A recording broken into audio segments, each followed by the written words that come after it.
We're going to be taking a look at collaborative resources. Collaborative resources. The term collaborate and collaboration appear 35 times in the Common Core State Standards. Collaboration is a crucial element in Common Core and in 21st century skills.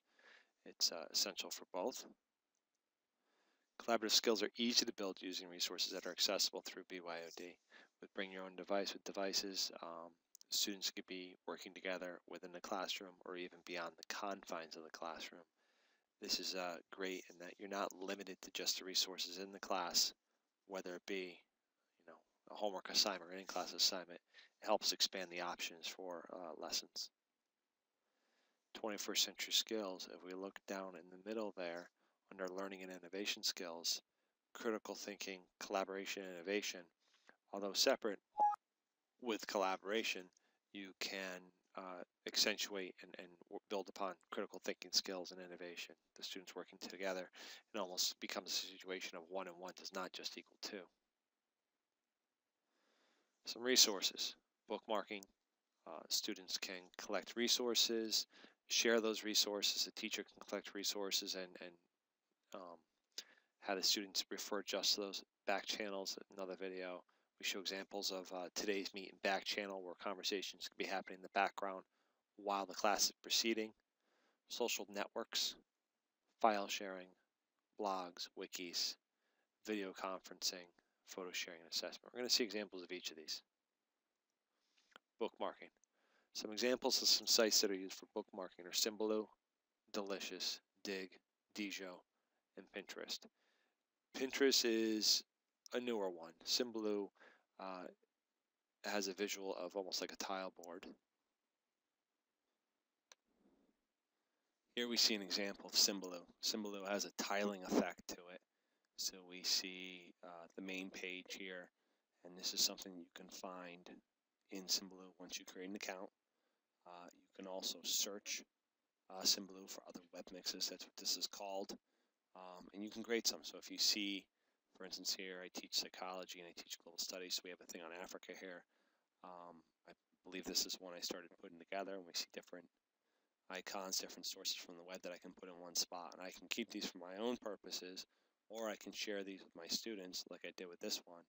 So if I want students to look at different sources that I've put together, I can share this with them, and that's one of the parts that makes it a collaborative effort. Either you or the students can work together to create one, or you can create one and share it with the students.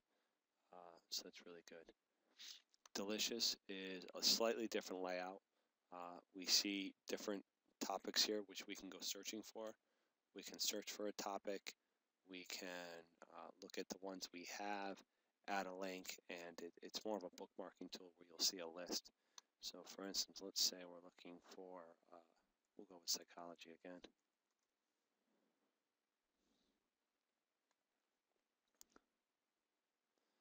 And we see some different things here on psychology. We'll go with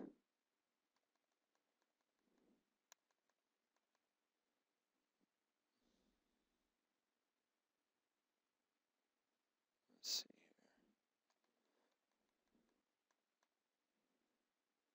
You need to be careful what you look for here.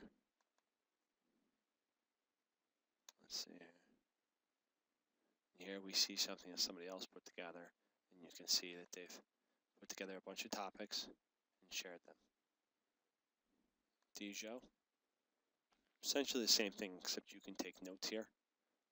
These are notes that I took in a class, and then I can also share links as well. So you can share notes and resources as opposed to with Delicious, where it's just pages. Pinterest is much different. The concept is that it's supposed to be like a corkboard where you're pinning stuff to it. And if you pick a topic, this is something where things are trending and people have picked different topics, and you can pin something that you like, but you can also search. So if we look at, let's say, American history,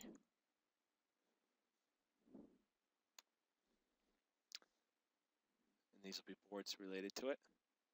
And then here's general ones. So we have specific boards. that people have put together, and then with the other one, they're just general.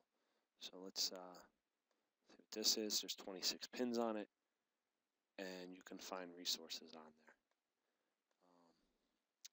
So basically, when it comes to digital bookmarking tools, you're able to bookmark or set aside various website resources. The difference between this and bookmarks and the internet in terms of adding to favorites is that you can share. It's just where you get your collaborative component. Some back channels include today's meet and back channel.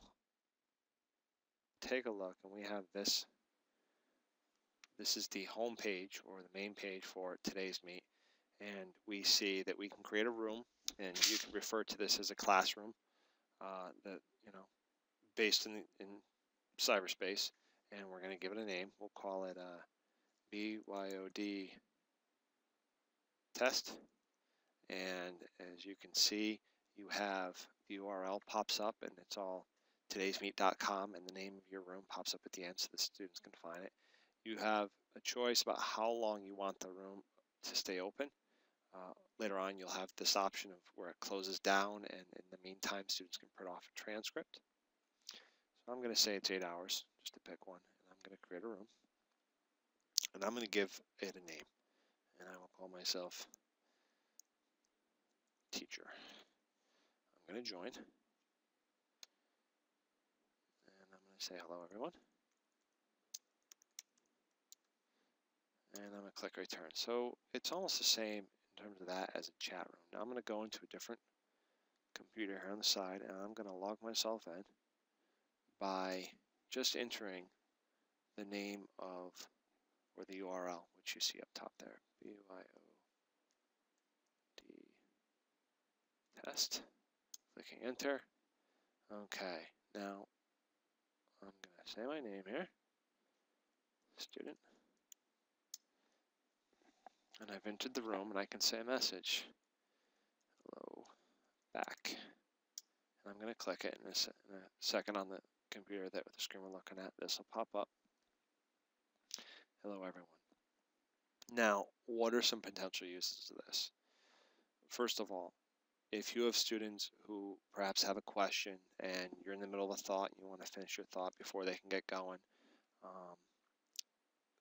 then eventually the student forgets the question, they can post this, and then as the class proceeds, when you get to a good stopping point, perhaps the students have come up with a number of questions that you can take the time to address it. The students can pose the question or get it on writing as soon as they're ready. The other thing is there is an option once this classroom closes down, or once you close it down and go back, for you to print a transcript. You can project it, you can print a transcript. So perhaps the questions go for a 45-minute period, and as the students proceed, you get to the end of the class, and almost like a KW well format could be used, where what do I know, what do I want to know, what did I learn, and you can incorporate some sort of question part of that, a question component. Then at the end, you can print off the transcript and then be able to look at what questions the student had or students in the class had, and go back and address those. You can look for misconceptions and so forth. One thing to be considered is that this could be used outside the classroom, but this also is a great tool for inside the classroom. This technology, this program, can be addressed from any device that has the internet. So it would work with a smartphone. Presumably, if there's a BYOD program in place, there would be Wi-Fi in the building for the students to access. It could be used with a tablet, and it could be used obviously with a laptop or a Chromebook or anything with internet capabilities. The questions in the transcript can be answered on a regular basis within the classroom.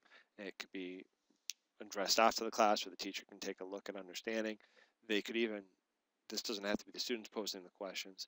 This could be the teacher posing a question to the class, and then the students responding with appropriate responses. This would account for students who maybe would desire a little more wait time. They can respond in a little more convenient schedule for them that's conducive to their learning. So that would avoid the same couple students raising their hands and getting the questions right away. So today's meet is just one example of a back channel that we'll be looking at, and a good form of assessment, whether it be formative assessment at posing questions to the students, an opportunity for clarification on the behalf of the students, or perhaps a more summative assessment within a lesson. You could use this as perhaps an exit ticket as the students leave the room.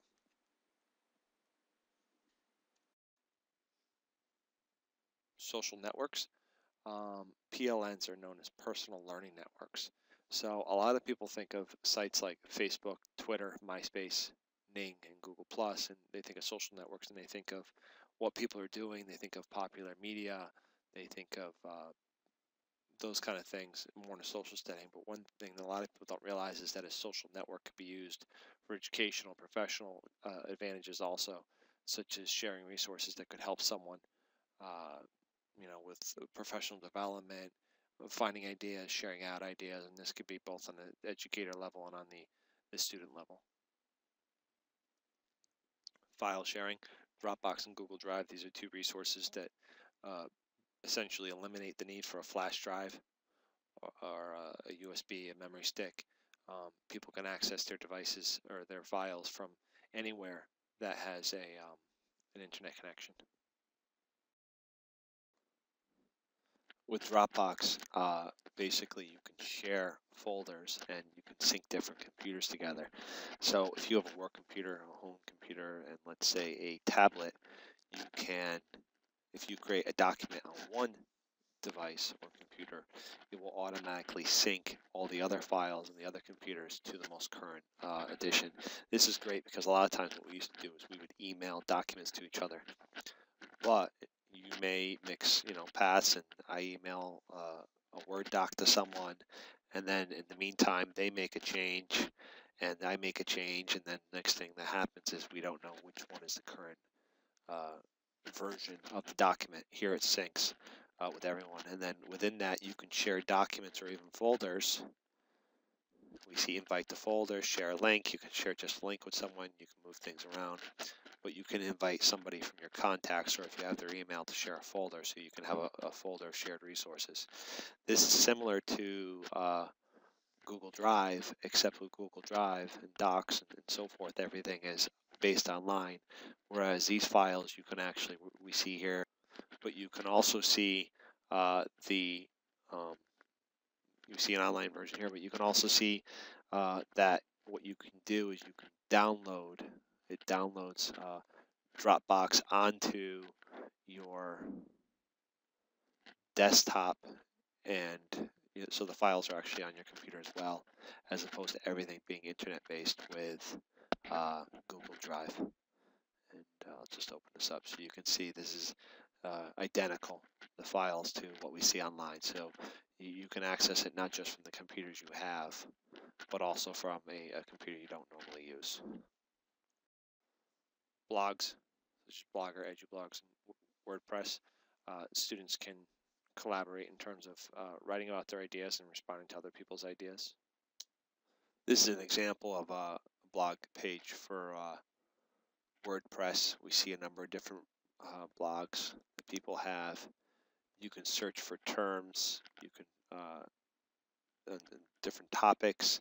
You can create your own post. Let's see here. Recommended blogs. Look by topic.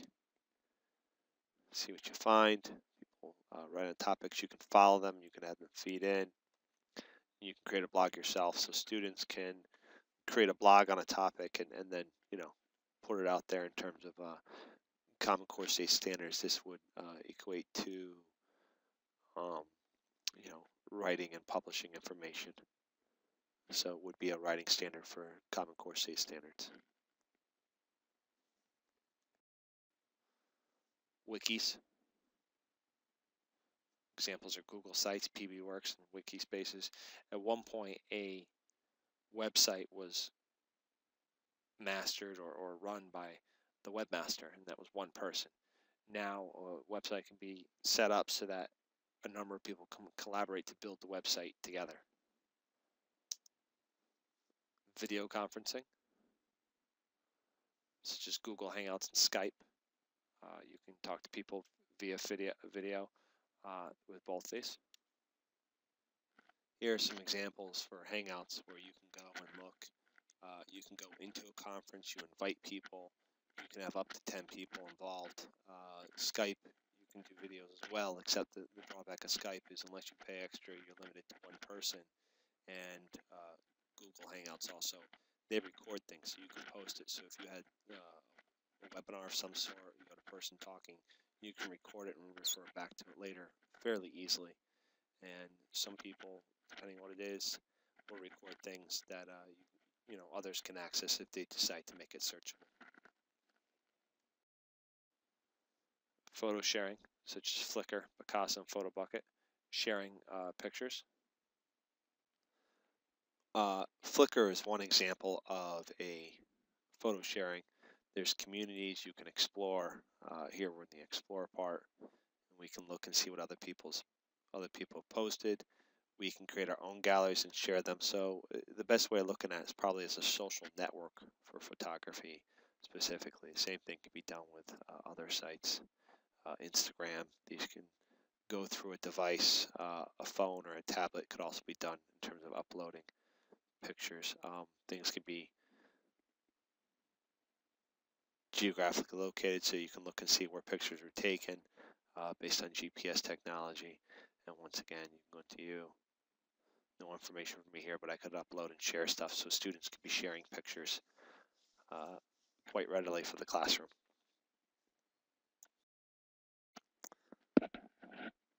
So here we have some examples of collaborative resources. We've taken a look at quite a few today. Some things for you to check out, toy around with, and see how you like them. I hope you enjoy them.